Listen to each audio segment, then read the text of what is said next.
¿Para qué sirvió el peronismo? 11 ideas para comprender su existencia. Es el libro reciente aparición de Hernán Brienza, politólogo, escritor, que ya lo tenemos en conversación esta mañana.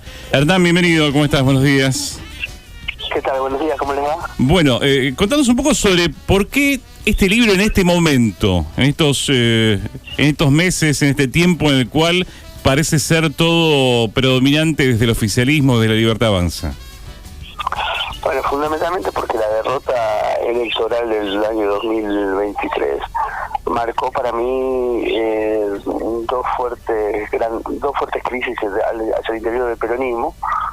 Una de tipo que está más ligada a la cuestión de las encrucijadas actuales, de las conducciones, las internas, para dónde vive el peronismo, en términos políticos inmediatos, pero creo que hay una crisis que es mucho más profunda al interior del peronismo, que es cuál es el rol del peronismo a futuro y qué tiene para ofrecer a una sociedad que parece haber cambiado demasiado. Por supuesto, esto no es un certificado de función del peronismo, sino que es una invitación a reconocer la crisis, la doble crisis profunda, y repensar y poder encontrarle una nueva ubicación al peronismo en el sistema político argentino. Y por sobre todas las cosas darle respuestas a las necesidades de unas mayorías que no encontraron esas respuestas en el peronismo en los últimos años. ¿Una sociedad que cambió, también un peronismo que debe cambiar para poder continuar? Y el peronismo siempre está en cambio, ¿no? Aunque tenga algunos objetivos o algunos principios o algunas banderas, como dicen el propio peronismo, pero siempre ha pivoteado entre el pragmatismo y lo doctrinario para ver de qué manera se resuelve en cada uno de los momentos históricos los grandes problemas de la Argentina, que no siempre los ha resuelto, pero que ha intentado hacerlo. No digo en el 46 con la respuesta industrial a la crisis del modelo agroexportador, en los 90 con el ingreso del neoliberalismo, en el 2003 con la corrección de los desastres que había hecho el neoliberalismo de la mano del peronismo o del menemismo en los 90, y creo que en este momento tiene que encontrar una nueva razón de ser, ¿no? Una nueva misión, ¿no? Sí. Un nuevo, un poco la pregunta del título lo dice, ¿para qué sirvió? Bueno, ¿para qué va a servir el peronismo en los próximos tiempos, ¿no? ¿Se puede encontrar algún tipo de respuesta hoy? No, las respuestas las dan generalmente las mayorías y las da la política, interpretando cuáles son los deseos de las mayorías, ¿no? Por supuesto, no es haciendo seguidismo del gobierno actual, y no es la pasividad con la cual mira hoy la política del peronismo, pero tampoco se sabe cuáles son las respuestas que puede dar a estas necesidades. Si el peronismo espera simplemente a que el modelo económico de Milei explote, va a dar respuestas coyunturales, pero no va a dar respuestas existenciales a su lugar en el sistema político argentino, ¿no? Y creo que eso es un poquito el desafío del peronismo, ¿no? Pensarse más allá de la coyuntura, más allá de el auxiliador de las grandes crisis económicas del sistema político argentino, ¿no? El menemismo como auxiliador de la crisis del 89, el kirchnerismo como auxiliador de la crisis del 2003, el propio primer peronismo como auxiliador del modelo agroexportador en crisis por la decadencia del Imperio Británico, ¿no? Me parece que ahí hay como algunas cosas para replantearse y repensar desde el peronismo, ya como una lógica más sistémica, ¿no? Que el peronismo se piense a sí mismo no como un auxilio mecánico, sino como un modelo político alternativo, ¿no? Da la impresión de que no se está repensando el peronismo en este momento, solamente está atrapado por la coyuntura. ¿Lo ves de la misma manera? Sí, es difícil para los protagonistas repensar y repensarse a sí mismo, ¿no? Yo creo que esos pensamientos se dan más a largo plazo, Claro. se dan más por los sectores que no están en el centro del dispositivo del peronismo hoy. Y creo que tarde o temprano se van a producir esos cambios que pueden tener los mismos protagonistas o no, pero tienen que tener distintas formas y distintas, yo diría, propuestas para una mayoría que no parece arrepentirse de haber votado lo que votó en el 2023, ¿no? Es toda una definición, ¿no? Hay una mayoría que no se arrepiente de lo que votó con respecto a Milei. No, por supuesto. Y creo que eso es lo que hay que repensar en cuanto a qué quiere la sociedad y en qué sociedad estamos y qué tipo de individuo maneja ese sistema político actual, ¿no? Digamos, más allá de lo brutal que puede ser el presidente Milei, hay una sociedad que apoya esa brutalidad, ¿no? ¿Qué está queriendo la sociedad? ¿Brutalidad? Yo creo que la sociedad argentina viene de una serie de grandes fracasos y de mucha frustración a nivel individual y en el ámbito individual y en el ámbito colectivo. Sí. Y yo creo que la frustración tarde o temprano desencadena por la impotencia que conlleva algún tipo de violencia. Esa violencia puede ser discursiva, puede ser física, puede ser institucional, puede ser simbólica. Hasta ahora esa violencia ha sido simbólica y discursiva, hasta ahora, ¿no? Por parte del gobierno.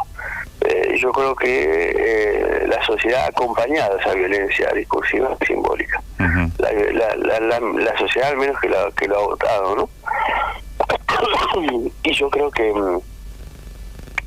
hay que pensar esa frustración para ver de qué manera se desarticula ese sentimiento de frustración, ese sentimiento de violencia colectiva, ¿no? Por supuesto, es una violencia que está muy atomizada, ¿no? Que no tiene vehículo político, pero sí que esa frustración se ve muy presente en la sociedad, ¿no? Y creo que eso es lo que hay que desarticular y creo que no hay mejor forma de desarticular esa frustración que llevando adelante políticas que combatan esos fracasos individuales y colectivos, ¿no? Muchos hablan de que si habría habido un gran gobierno del Frente de Todos entre el 2019 y el 2023, hoy Milei no sería presidente, con lo cual podemos conjeturar que de alguna manera el peronismo, la mala gestión del peronismo terminó generando a Milei. ¿Cuáles fueron los errores, los inconvenientes que tuvo el peronismo para poder consolidarse? O sea, la culpa siempre del peronismo, ¿no? O sea, el peronismo es culpable si gana y si pierde. Y es un poco un pensamiento muy totalizador, ¿no? Creer que el peronismo es el gran responsable de todo, ¿no? Tanto de la victoria como la derrota. Como que otros no juegan, ¿no? Como que el fracaso del gobierno del macrismo no haya marcado la cancha al peronismo para imposibilitarlo a hacer un buen gobierno con 50.000 millones de dólares de deuda, ¿no? Y una pandemia y una serie de cuestiones que están vinculadas a un personaje también que no pudo resolver la conducción del Estado y una fuerza política que estuvo más interesada en discutir en sí misma que poder dar respuestas a esa mayoría, ¿no? Entonces yo creo que sí, que hay razones por las cuales la gente votó en el 2019 al peronismo para que vuelva a gobernar después del fracaso del Macri. Y ese gobierno del 2019-2023 fue un gobierno fallido, ¿no? Pero de ahí a pensar que una gran parte de la sociedad votó a un hombre que hablaba con perros muertos y que gritaba y que generaba esos niveles de violencia por culpa de un mal gobierno, y a mí me parece que es de responsabilizar mucho a una sociedad que se parece mucho a Milei en algún punto, ¿no? Yo creo que sus votantes se parecen mucho a Milei. Y creo que hay que decirlo, ¿no? También las sociedades son responsables de lo que votan. No era que no tenían opciones. Hubieran votado a Miriam Bregman, por ejemplo. Sin embargo, decidieron votar a Milei. Y esto no es culpa del peronismo. Esto es culpa de la gente que quiso votar a Milei. Que votó a Patricia Bullrich y que votó el odio que Patricia Bullrich despertaba y que después cuando se juntaron las dos coaliciones odiadoras decidieron votar al odio antes que votar a un para ser elegante, a una coalición política que proponía una salida, una suerte de continuidad de un gobierno fallido, ¿no? Sí. Ahora, entre un gobierno fallido y un hombre que quiere matar zurdos, que está en contra de las libertades individuales, que está en contra de las identidades sexuales, que nos despierta todos los días con un exabrupto, que no sabemos cuándo va a dar finalmente el paso de la violencia simbólica a la violencia real. Yo creo que de ese voto la sociedad tiene que hacerse cargo, ¿no? Entre lo menos peor y lo peor eligieron lo peor, ¿no? Claro. Y yo creo que eso en algún punto uno puede cargarle las tintas a lo menos peor por no haber presentado una buena alternativa, pero eligieron lo peor. ¿Te preocupa que y nadie se hace cargo de haber elegido lo peor? Porque en esta sociedad, que es muy hipócrita, en el 73 la mayoría miraba con buenos ojos a las organizaciones político-militares, en el 76 fueron a pedir el golpe de Estado, en el 83 no sabían lo que pasaba en la dictadura militar, en el 89 votaron a Menem, en el 98 nadie votó a Menem. Entonces a mí me tiene un poco cansado las hipocresías de la sociedad, que votan como votan y después no se hacen nunca cargo de lo que eligen y nunca se hacen responsables de sus complicidades con lo más atroz que pueda tener una sociedad, como pudo haber sido la dictadura militar, ¿no? Y yo creo que el 2023 es un parteagua, porque nadie puede hacerse el distraído respecto de quién era Milei y a quién votaron, ¿no? Entonces creo que en ese sentido, tarde o temprano, la sociedad va a tener que reflexionar sobre lo que hizo. ¿Te preocupa que buena parte de los argentinos sean como Milei? Y sí, por supuesto. A mí me preocuparía que mi hijo fuera como Milei, que mis amigos fueran como Milei, por una serie de características que tiene el presidente, ¿no? Que es muy violento, que es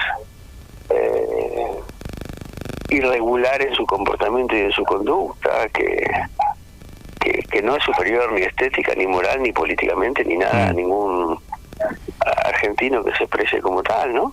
Y que al mismo tiempo esa violencia discursiva tiene consecuencias. Claro, sí. Por lo tanto, sí, claro que me preocupa. Una sociedad que no es coherente, ¿no? Porque hace 10 años atrás, por ejemplo, un poco más, se que hablaba de las formas de Cristina Fernández, cómo se manejaba en el gobierno, y hoy las formas están totalmente rotas, ¿no? Porque ha cruzado todo límite, Milei. Bueno, esa es la gran hipocresía de la sociedad argentina, ¿no?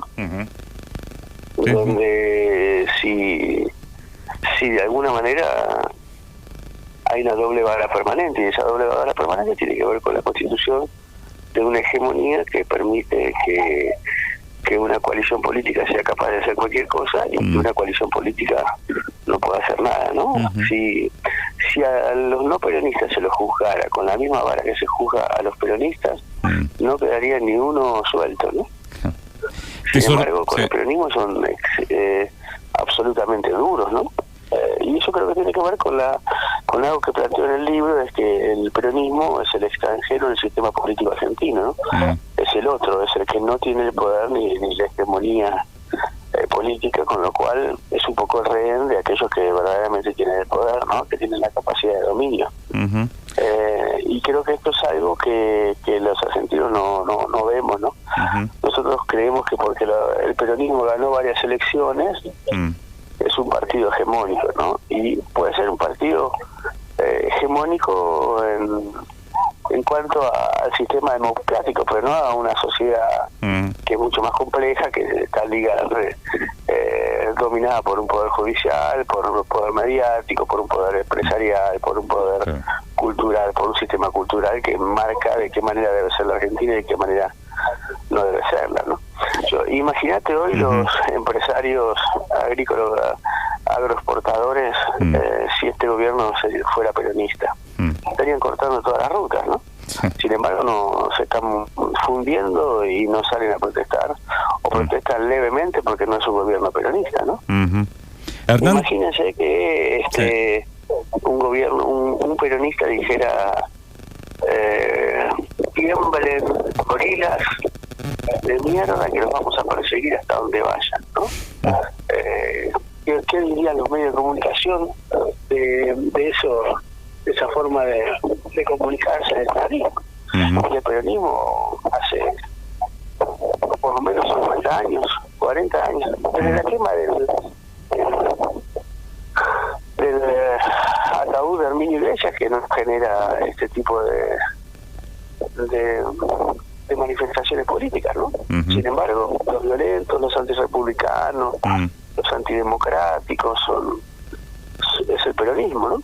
Lo cual no significa que el peronismo sea un dechado de virtudes, ¿no? Porque está lleno de contradicciones, lleno de horripilancia, lleno también de núcleos violentos, pero esa doble vara está explicada por esta lógica de la extranjería del peronismo en el sistema político, ¿no? Donde al no tener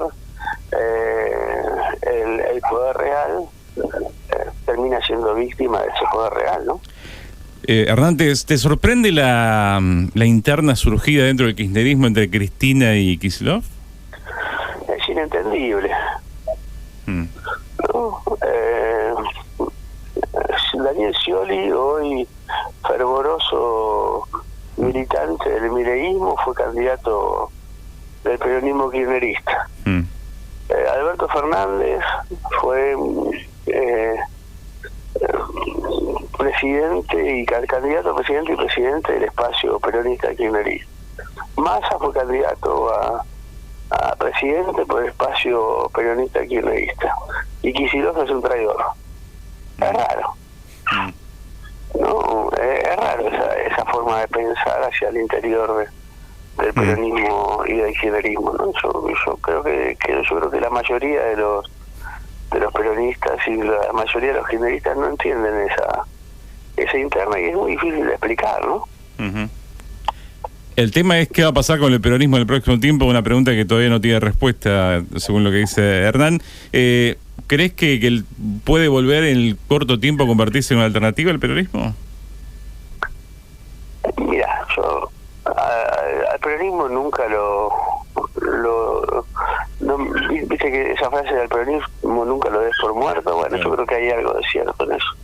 El peronismo tiene algo por capacidad de recuperación como el ave fénix, pero por la forma en la cual los procesos políticos se están dando, yo creo que el peronismo necesita un par de años para poder repensarse a sí mismo y encontrar una alternativa a este modelo, ¿no? Y por supuesto esa alternativa puede venir de distintos lugares, puede venir de distintas interpretaciones del peronismo, ¿no? Puede pensarse no solamente en términos económicos, políticos, ideológicos, sino también territoriales. Está el peronismo cordobés, está el peronismo morenista, por alguna manera, el peronismo de Kicillof, digamos, me parece que hay como varios, el peronismo, hay kirchnerismo, ¿no? Que hay como varias posibilidades de discutir y disputar los próximos años respecto de qué peronismo surgirá, ¿no? Hernán, gracias por el contacto con Más Preguntas y Respuestas. ¿Para qué sirvió el peronismo? Una reflexión necesaria e importante para este momento. Un abrazo grande. Un abrazo grande y gracias por el llamado.